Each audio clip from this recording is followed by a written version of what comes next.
On August 2020, the world's first artificial black hole was successfully created. At that time, humanity had yet to realize the cost of breaking the rules. Mysterious energy began to surge, far exceeding the upper limit of the power grid's capacity, eventually triggering a worldwide blackout. All the technological means that humanity prided itself on became useless. The entire planet was plunged into chaos, with everyone living under the shadow of mass disappearances and bizarre acts of violence. Some religious people even spread rumors that the events foretold in the Bible had come to pass. Adam and his family were packing their bags, planning to take refuge in their rural hometown, driving all the way from Los Angeles to Lancaster. Adam was already exhausted, but suddenly a blinding light flashed ahead on the road. Both the radio and the engine failed one after another. Fortunately, after a short while, the car could be started again. As the couple turned around to check on their startled daughter, they were suddenly confronted by those strange black doors that had appeared. 3 hours after the power outage, the Washington 911 call center was in complete chaos. Countless emergency calls had pushed the servers to the brink of collapse, and among them were even some reports about the portals. Stan held the previous communication records and tried to talk to Supervisor Casey. Although there had been signs of this incident beforehand, the overwhelmed Casey had no time for what she considered Stan's nonsense. All she needed from Stan now was to answer the phones, until the Black Gate appeared on the news and everyone finally realized what was really happening outside. Mary still couldn't get in touch with her children at home. She wanted to ask for leave to go home, but Casey refused, citing the safety of the public as the reason. At the same time, everyone's headphones suddenly broadcast a strange message, and the entire center was plunged into darkness. By the time everyone realized what was happening, a black door was standing in the center of the hall. Its surface was like a mirror at times shimmering with colorful lights, at other times pitch black as ink. Stan was the first to step forward and inspect it, and to everyone's surprise, he was able to communicate with the door out of thin air. He actually wanted everyone to go inside. At this point, the electromagnetic security system had already failed, and everyone could only watch helplessly as Stan obeyed the door's instructions. 3 years ago, the center had received a report about a sighting of the Black Door, but Cage had dismissed it as a prank call. Now that the moment had finally arrived, everyone had no choice but to heed the call of fate. Stan raised his gun, threatening the others to enter the door. The price of refusal was death. One colleague, forced by the threat, reached out toward the door. Accompanied by a flash, she was instantly sucked in, and next was Mary. Stan said her daughter was inside. Mary immediately hesitated, and before she could move, Casey slipped her a pair of scissors. He did not disappoint and launched a sudden attack, but when he failed to harm Mary, it cost him his own life instead. Seeing that this group remained stubborn, Stan decided to abandon them and enter the door himself. Unexpectedly, the door placed the blame on him, stripping him of the right to enter eternity. Furious and exasperated, Stan fired his gun at the door. A bullet ricocheted off the door, and Stan lost his life right before everyone's eyes. Casey, too, was bewitched by the door and stepped closer and closer to the abyss. By the time the SWAT team arrived at the call center, the entire hall was left with nothing but the black door floating in midair. Adam woke up in his hospital bed, his left eye badly injured from the car accident. Nurse Riley told him that his wife and daughter were safe and had already taken refuge back in their hometown. As for Adam, he was the only human to have collided with the Black Door and survived. These statements were clearly contradictory. Riley had just said Adam's family was fine, but when Adam wanted to call his loved ones to confirm, Riley refused. The doctor said that his wife had already heard the news and was on her way. As for Adam, the optic nerve in his left eye had been severed, and at this point, there was nothing more that could be done. However, compared to losing his life, this was already an incredible stroke of luck. In fact, the doctor himself had lost vision in his left eye as well, and he was grateful that he still had sight. Losing vision in one eye is not as simple as just closing one eye. If you're curious, you can try covering one of your eyes with your palm. At that moment, what you see is no longer just darkness. Instead, it is a void almost like an abyss that you cannot gaze into. Adam could only try to adapt to reality. When the doctor, having finished his psychological preparation, began to get ready for the surgery, Adam was jolted awake by political hallucinations. Yet, under anesthesia, Adam was powerless to resist, and the nurse firmly pressed down on his forehead, leaving him no choice but to watch helplessly as the doctor cut into his face. But at that very moment, his pupils actually became so dark and cloudy. 3 minutes before the power outage in Jakarta, Indonesia, Sarah and her G20 sisters had just gone down to the supermarket's underground parking lot. Sarah had just got divorced, and her long-cherished dream of becoming a mother was shattered as a result. Now, she is even more on the edge of her career.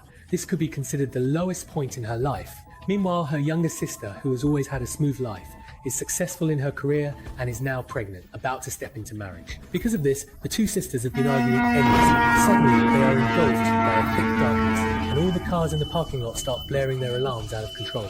The family is also affected by an unknown sound, their heads throbbing with pain, but then everything suddenly returns to normal. With a blank expression, he walks forward, even inviting Sarah to join him. Amid the flickering lights, more people with vacant expressions emerge. And their destination is the black door at the centre of the garage. The crowd stands in silent reverence, as if on a pilgrimage. Only Gil listens to the call of the black door. He believes that the current suffering is only temporary, and that he can give everyone everything they desire. As Sarah approaches the black door, she suddenly sees a beautiful vision of herself holding a baby in her arms. Frightened, he couldn't help but stumble backward, but someone else, obeying the call, stepped straight through the door. They vanished into the black door, while the others showed no reaction at all, looking just like human puppets. Gil, too, walked toward the black door as if possessed, but Sarah desperately pulled him down to the ground. It wasn't until she scraped her forehead that she suddenly snapped out of it.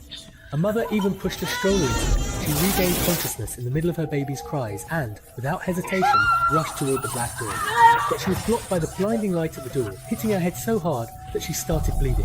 Watching the others line up and enter, one by one, Sarah and Kim managed to pull each other away and escape. However, under the flickering glare, everyone stared fixedly at the sisters, and groups of people began to approach them. A man, as if possessed, pushed at the door, and Sarah could only fight back with all her strength. At this critical moment, Junaid grabbed the fire extinguisher and struck it over his head repeatedly until he was bleeding badly, giving the two sisters a chance to escape. But unexpectedly, she appeared again from behind. Sixie grabbed hold of Jill, and Sarah could only use the flashlight to knock her down the stairs.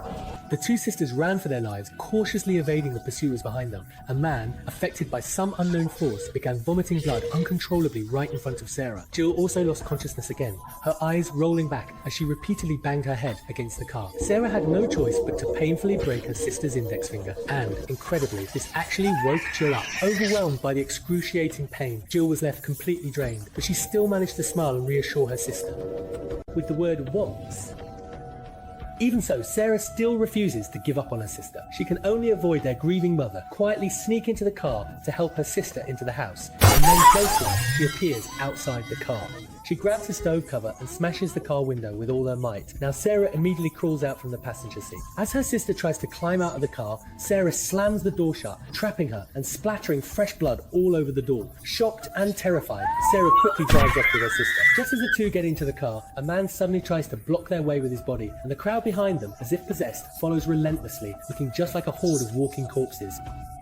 Fortunately, the exit is just ahead, but at that moment, Jill suddenly grabs the steering wheel, causing the car to swerve sharply. The car drives straight into the black door ahead, and the mirror in front emits a blinding glare. Sarah is thrown out of the car window and, struggling to her feet, finds herself in a vast empty garage. Her sister is nowhere to be seen, and she can only drag her severely injured body. Staggering unsteadily, she searches for an exit, but behind the door that should lead to the stairwell is still the garage. In despair, Sarah wanders aimlessly through the maze.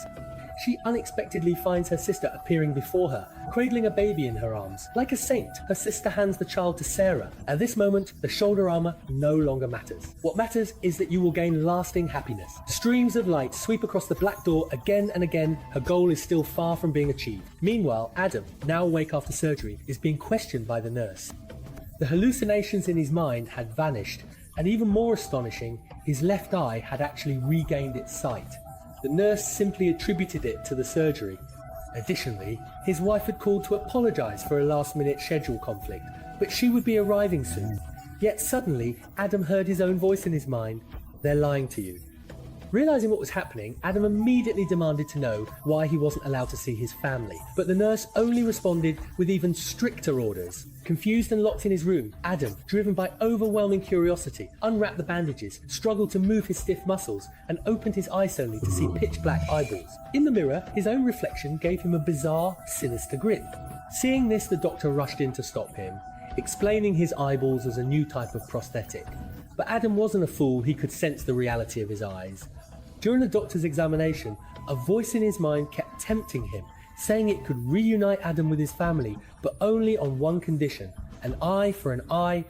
The flashlight's beam caused a deep, stabbing pain, and the doctor harshly demanded that Adam endure it.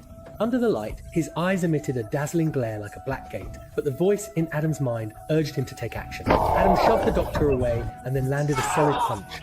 The doctor dropped his pretense, pulled out a syringe and jabbed it into Adam's neck. The two of them wrestled fiercely on the ground, but under the effect of the drug, Adam gradually lost the upper hand. The doctor said to Adam with extreme intensity, "You have already gained supreme eyesight, why don't you know how to cherish it? This eye deserves to be owned by someone more worthy." Just as the scalpel was about to gouge out his eye, the doctor was suddenly shot in the head and killed. It turned out that Riley had arrived just in time to save the day. He returned Adam's phone to him and explained the whole truth. Adam's wife and daughter were no longer in this world, they had crossed to the other side of the Black Gate. Not only them, but countless people around the world had entered the mysterious space behind the Black Gate. Adam was the only one who, after entering the gate, crossed back into reality. This eyeball was not a prosthetic at all, but something connected to the Black Gate. No one knows what the Black Gate truly is. It could be extraterrestrial life, something from the Bible, or even a higher dimensional being. The only thing that is certain is that these Black Gates possess intelligence and the ability to communicate. In fact, this place isn't a hospital at all, but a military research base. The two of them put on earplugs and entered the vault. The military sacrificed many lives to bring the Black Gate here.